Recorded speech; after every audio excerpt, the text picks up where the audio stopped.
전남 여수에 가면 애양원이라는 곳이 있습니다. 그곳은 소록도가 생기기 전에 손양원 목사님께서 나환자들을 섬겼던 곳입니다.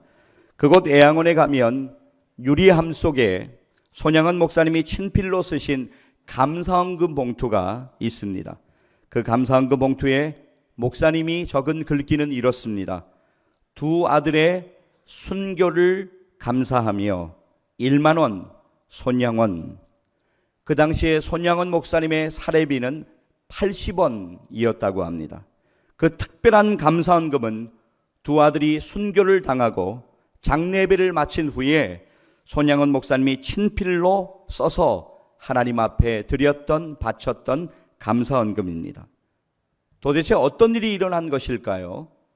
1948년 10월 19일 여수 반란 사건이 일어났습니다.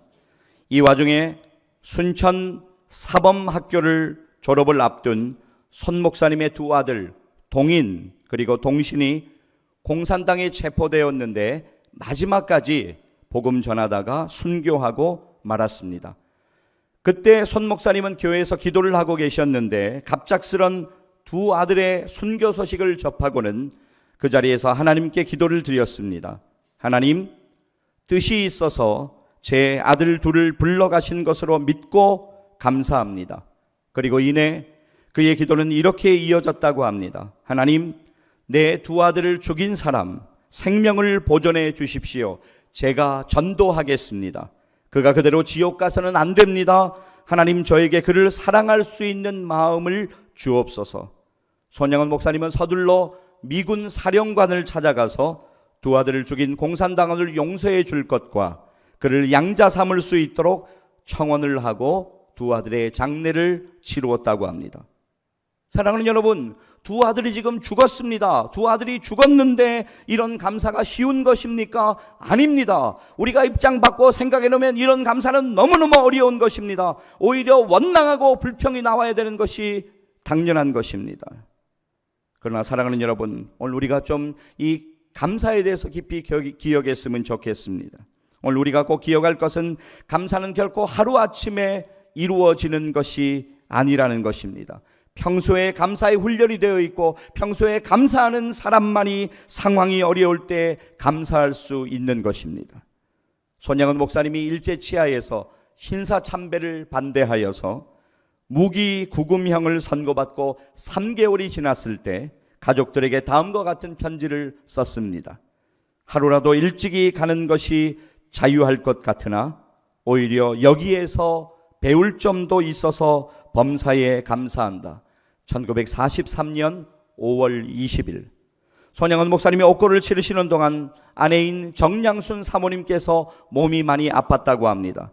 당시 정량순 사모님께 보낸 편지 내용을 봐도 손양원 목사님이 얼마나 감사로 살았는가를 우리에게 잘 보여주고 있습니다. 편지는 이렇게 시작합니다. 동인 어머니에게 병고 중에서 얼마나 신음합니까? 이 같은 염천에 고열도 심하고 게다가 병고까지 있으니 설상가상이겠구려. 그러나 믿음과 진리는 기후와 환경을 초월하니 안심하소서. 꽃피고 새우는 시절뿐만 아니라 백설이 분분한 엄동혹한 중에도 하나님의 사랑은 여전하오.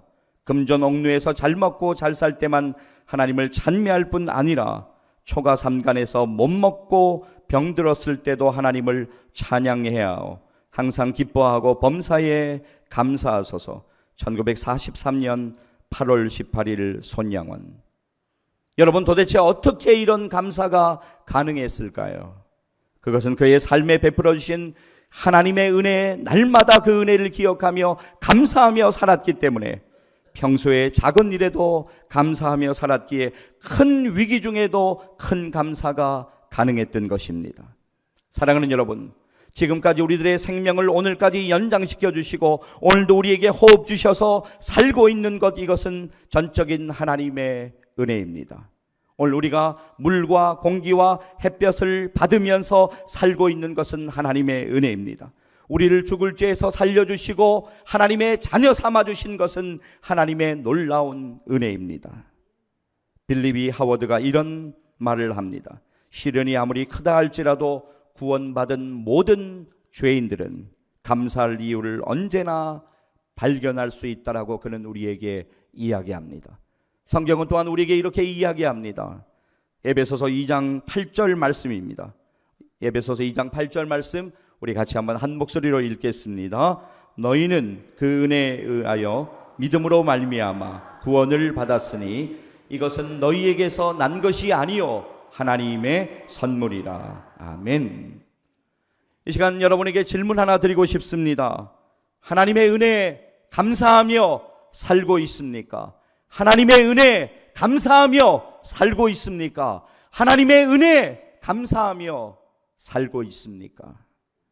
오늘 우리가 감사를 잃어버리고 살고 있다면 이 시간 우리의 신앙생활을 돌아봐야 돼. 우리의 감사생활을 진지하게 돌아보고 하나님을 향한 감사가 회복되는 역사가 이 예배의 시간 가운데 경험되기를 주님의 이름으로 간절히 축복합니다.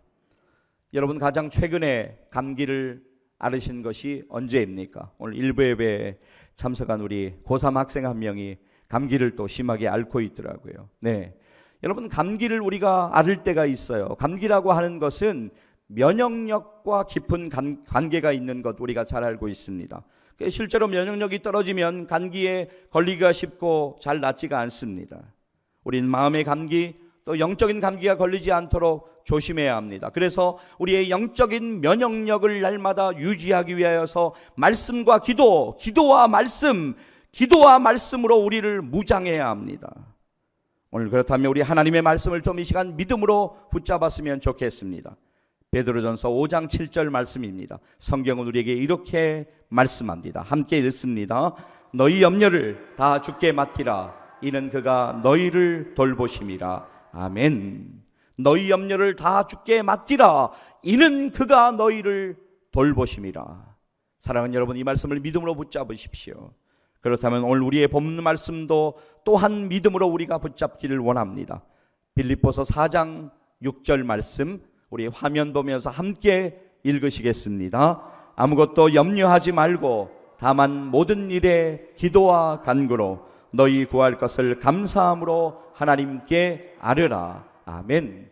자, 여러분 우리의 본문 6절 말씀 보시면 염려라고 하는 단어가 있습니다. 우리가 이 단어를 좀 잠깐 생각해 보기를 원합니다. 원문을 보게 되면 이 염려라는 단어는 어떠한 일에 관심을 쏟아 노심초사하는 것이라고 원문은 우리에게 설명하고 있습니다. 어떤 일에 관심을 쏟아서 노심초사하는 것, 이것이 염려라고 하는 것이죠.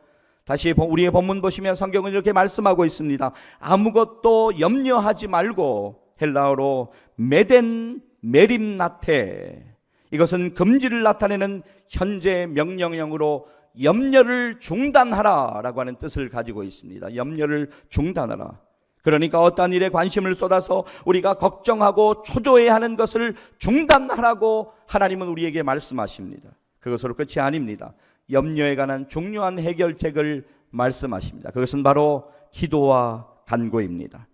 기도의 헬라어 프로슈케는 기도하는 사람의 마음이 하나님을 향해 있음을 뜻합니다. 그리고 간구의 헬라어 데세이는 필요한 것을 하나님께 아뢰는 것을 뜻하고 있습니까? 그러니까 여러분 무슨 말이냐면 하나님을 향하여 믿음으로 맡기면서 기도하라고 우리에게 오늘 말씀하시는 것입니다. 믿음으로 맡기고 기도하라고 말씀하십니다. 그런데 여러분 오늘 우리의 본문을 보면 기도 가운데 중요하게 붙잡고 나가야 될 것이 있습니다. 기도 가운데 절대로 빠지면 안 되는 것이 있습니다. 그것이 무엇이냐면 바로 감사입니다. 모든 일들 가운데 하나님의 뜻이 있다. 우리가 경험하고 있는 모든 일들 가운데 반드시 하나님의 뜻이 있을 것이다. 그리고 하나님께서 선하게 인도하여 가실 것이라고 하는 것을 믿음으로 붙잡고 감사함으로 기도하라고 말씀합니다. 본문 6절 뒷부분 한번 보시겠습니다. 우리 같이 한번 읽습니다. 너희 구할 것을 감사함으로 하나님께 아뢰라. 아멘. 사랑하는 여러분, 우리가 기도를 안 하고 있는 거 아닙니다. 저와 여러분이 기도를 안 하고 있는 거 아니에요. 우리가 교회를 다니고 신앙생활을 하고 있다면 우리가 어느 정도 기도할 것이에요. 그런데 문제는 우리의 기도가 하나님이 기뻐 받으시고 있는 기도냐라고 하는 것입니다. 감사가 빠진 채 나의 요구하는 것만을 하나님께 아뢰고 있지는 않습니까? 감사가 떨어져 영적으로 곤고하게 메말라져 살고 있는 오늘 우리들에게 주시는 하나님의 분명한 메시지입니다. 너희 구할 것을 감사함으로 하나님께 아뢰라. 우리가 우리의 인생 가운데 상황과 환경을 바라보면서 정말로 그것 때문에 불안하고 초조하고 노심초사하여서 근심하는 것으로 인생을 채우지 말고 염려 대신에 감사함으로 하나님께 믿음으로 맡기고 구하라라고 우리에게 분명하게 말씀하십니다.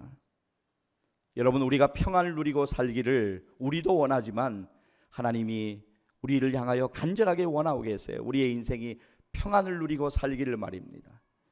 그 평안은 하나님께서 주시는 은혜의 선물입니다. 그런데 우리가 지속적으로 평안을 누리고 살지 못하는 이유가 있습니다. 왜 그럴까요? 그것은 우리가 기분 따라서, 감정 따라서 신앙생활을 하고 있기 때문입니다.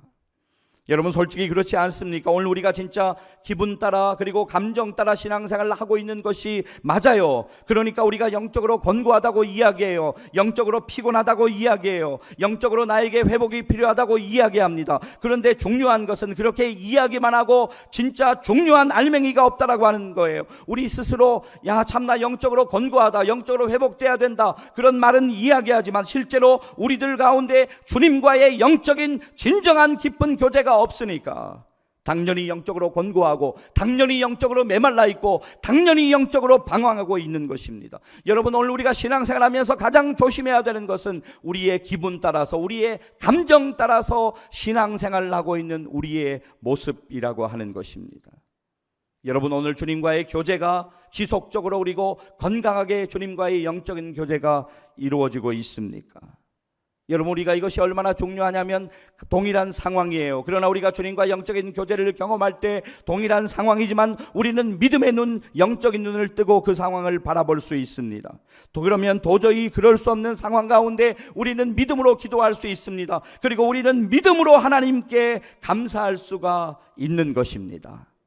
여러분, 오늘 우리의 본문 7절에 나오는 하나님의 평강은 우리의 기도에 대한 하나님의 은혜예요. 하나님 주시는 기도에 대한 응답이에요.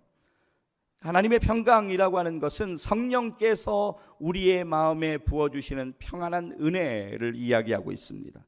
자, 그렇다면 오늘 우리의 본문이죠. 빌립보서 4장 7절 말씀 우리 함께 읽겠습니다. 그리하면 모든 지각에 뛰어난 하나님의 평강이 그리스도 예수 안에서 너희 마음과 생각을 지키시리라. 아멘. 하나님께서 우리의 인생 가운데 허락해 주신 수많은 은혜가 있어요. 그 은혜를 기억하는 것이 중요합니다. 그리고 그 은혜에 감사하는 것이 중요합니다. 믿음으로 하나님께 염려를 맡겨야 돼요. 그리고 감사하며 기도할 때 주어진 은혜, 오늘 우리에게 분명히 필요한 것은 우리의 기분 따라, 우리의 감정 따라 움직이는 것이 아니라 도저히 변하지 않는 어떤 상황과 환경 가운데 들어가도 누리게 되는 하나님의 평안, 이것이 우리에게 경험되어야 됩니다. 그런데 오늘 우리의 본문 7절 뒷부분을 보시게 되면 너희 마음과 생각을 지키시리라 라고 말씀하고 있습니다. 여기서 지키시리라 라고 하는 단어, 헬라어로 프루레세이라고 하는 단어인데 이 단어의 뜻은 호위하리라 라고 하는 의미의 군대 용어입니다. 이것은 로마 군대의 수비대가 보초를 쓰는 광경을 묘사하고 있습니다. 그러니까 하나님의 평강은 하나님의 믿는 자들의 마음을 파수꾼처럼 모든 근심과 인생의 실망으로부터 사랑하는 주의 자녀들을 지키고 보호하시는 것을 믿으시기를 바랍니다. 이것이 우리가 누려야 되는 하나님의 평강이에요. 하늘의 평안입니다. 여러분, 헨리 워드비처가 이런 말을 합니다.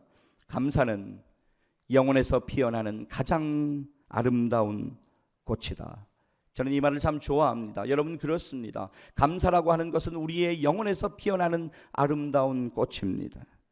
사랑하는 여러분, 오늘 이 예배를 통해서 다시 한번 우리의 문제를 주님의 십자가 밑에 내려놓아야 합니다. 그리고 우리는 다시 문제보다 크신 하나님을 바라보아야 합니다. 그리고 하나님께 맡겨야 돼요. 그리고 오히려 그럼에도 불구하고 하나님께 감사함으로 기도하며 우리의 영혼에서 감사의 꽃이 피어나기를 주님의 이름으로 간절히 축복합니다. 우리의 영혼에서 그러한 일들이 일어나야 돼요. 사랑하는 여러분, 우리의 감사의 출발점은 오늘 내가 호흡하며 살고 있는 것에서 출발할 수 있습니다. 여러분, 오늘 주님절에 나오실 때 여러분 아무래도 한 주간 동안 너무너무 수고하셨기 때문에 얼마나 피곤한 면도 있으셨습니까? 그러나 우리가 가만히 한번 생각해 보면 하나님이 우리에게 은혜 주시고 호흡 주셨기 때문에 오늘 우리가 이 자리에 하나님께 예배드릴 수 있다라고 하는 것이에요. 감사는 여기서부터 출발할 수 있습니다. 그리고 사망의 골짜기를 향하여 끝없이 죽음을 향하여 달려가는 우리들, 하나님의 은혜로 예수님 만나게 하시고 예수 그리스도를 믿게 하시고 구원받아 하나님의 자녀되게 하셨던 그 은혜 우리는 기억해야 돼요. 예수 믿고 구원받아 하나님의 자녀되어 살아가는 이 모든 일들 가운데 여러분 억지로 의무감으로 감사하면 안 됩니다.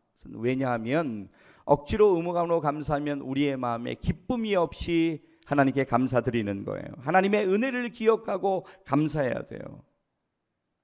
여러분 예를 들어서 우리가 하나님의 것을 구별하여 11조를 드리고 감사헌금을 드릴 때 그것이 우리에게 억지로 온 의무가 된다면 우리에게 기쁨은 없습니다. 우리는 기쁨을 누리지를 못할 거예요. 그러나 하나님의 사랑과 은혜에 대한 응답으로 하나님께서 우리에게 베풀으신 그 사랑과 은혜를 기억하면서 하나님의 사랑과 은혜에 대한 응답으로 하나님께 우리가 믿음으로 드린다면 하나님께서 기뻐 받으시고 우리는 진정한 기쁨을 누리게 될 것을 믿습니다. W 템플이 이런 말을 하더라고요. 하나님을 향한 우리의 모든 감사는 우리를 향한 하나님의 사랑에 대한 응답이다 라고 이야기하더라고요. 여러분 그렇지 않습니까? 정말 우리를 사랑하신 하나님에 대한 응답, 그것이 우리의 감사가 되어야 합니다. 하나님의 말씀을 좀 붙잡았으면 좋겠습니다. 우리 세 구절을 연속으로 좀 붙잡기를 원하는데요, 같이 읽기를 원합니다. 성경은 이렇게 말씀합니다. 골로새서 4장 2절 말씀입니다. 기도를 계속하고 기도에 감사함으로 깨어있으라. 또 함께 읽습니다. 시편 136편 1절 말씀입니다. 여호와께 감사하라. 그는 선하시며 그 인자하심이 영원함이니라. 아멘. 골로새서 3장 17절 말씀입니다. 또 무엇을 하든지 말에나 일에나 다 주 예수의 이름으로 하고 그를 힘입어 하나님 아버지께 감사하라. 아멘. 사랑하는 여러분, 분명히 기억하십시오. 감사가 인생의 답입니다. 감사는 하나님의 뜻입니다. 여러분, 오늘 저는 말씀을 시작하면서 상황을 초월해서 하나님께 감사드렸던 손양은 목사님 이야기를 전하는 것으로 말씀을 시작했습니다. 손양은 목사님의 사랑하는 두 아들 동인과 동신의 장례 예배가 있던 날, 그곳에 모인 사람들은 큰 슬픔 가운데 조문객이 되어 예배를 드리고 있었습니다. 장례 예배 끝 무렵 손양은 목사님은 조문객들에게 이런 답사를 전했습니다. 제가 이 시간에 무슨 답사를 하고 무슨 인사를 하겠습니까마는 그래도 하나님 앞에 감사하는 마음이 있어서 몇 말씀 드립니다. 첫째, 나 같은 죄인의 혈통에서 순교의 자식들이 나오게 하셨으니 하나님께 감사드립니다. 둘째, 허다한 많은 성도들 중에 어찌 이런 보배들을 주께서 하필 내게 맡겨주셨는지 그 점 또한 주님께 감사합니다. 셋째, 삼남 삼녀 중에서도 가장 아름다운 두 아들 장자와 차자를 바치게 된 나의 축복을 하나님께 감사드립니다. 넷째, 한 아들의 순교도 귀하다 하거늘 하물며 두 아들의 순교일이요 하나님 감사합니다. 다섯째, 예수 믿다가 누워 죽는 것도 큰 복이라 하거늘 하물며 전도하다 총살 순교 당함이리요 하나님 감사합니다. 여섯째, 미국 유학 가려고 준비하던 내 아들 미국보다 더 좋은 천국에 갔으니 내 마음이 안심되어 하나님 감사합니다. 일곱째, 나의 사랑하는 두 아들을 총살한 원수를 해계시켜 내 아들 삼고자 하는 사랑의 마음을 주신 하나님께 감사합니다. 여덟째, 내 두 아들의 순교로 말미암아 무수한 천국의 아들들이 생길 것이 믿어지니 우리 하나님께 감사합니다. 아홉째, 이 같은 역경 중에서 이상 8가지 진리와 하나님의 사랑을 찾는 기쁜 마음, 여유 있는 믿음 주신 우리 주 예수 그리스도께 감사합니다.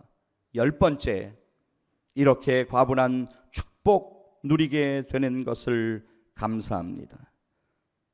두 아들의 장례 예배는 아버지 손양원 목사님의 감사의 답사로 눈물 바다를 이루었습니다. 손양원 목사님은 장례 행렬 맨 앞에서 이렇게 찬송했다고 합니다. 영광일세 영광일세 내가 누릴 영광일세. 목사님이 이렇게 찬송하면서 장례를 마치게 되었고, 장례 예배 후에 감사헌금 1만 원을 하나님께 드렸습니다. 사랑하는 여러분, 올 한 해도 반이 저물어 가고 있습니다. 우리는 곧 한 해의 또 다른 시작인 7월 달을 맞이하게 될 것입니다. 올 한 해를 우리가 돌아보면서 지난 1월의 첫날부터 오늘 6월의 중반부에 이르기까지, 오늘에 이르기까지 하나님이 우리를 인도하시고 지켜주신 은혜에 감사하시기를 바랍니다. 다음 주일이 지나게 되면 우리는 7월 1일 주일, 우리가 맞이하는 맥추감사주일을 하나님께 예배드리게 됩니다. 그날 맥추절 감사헌금뿐만이 아니라 우리의 진정한 마음과 하나님을 향한 우리의 진정한 감사의 기도가 드려지는 그런 맥추감사주일 되었으면 정말로 좋겠습니다. 다시 여러분들에게 똑같은 질문을 드리고 싶습니다. 하나님의 은혜에 감사하며 살고 있습니까? 하나님의 은혜에 감사하며 살고 있습니까? 하나님의 은혜에 감사하며 살고 있습니까? 오늘 여러분들이 누리고 있는 은혜를 돌아보며 하나님께 바로 이 시간 감사하시기를 바랍니다. 모두 하나님이 주셨고 모든 것이 하나님의 은혜입니다. 감사가 우리 인생의 답입니다.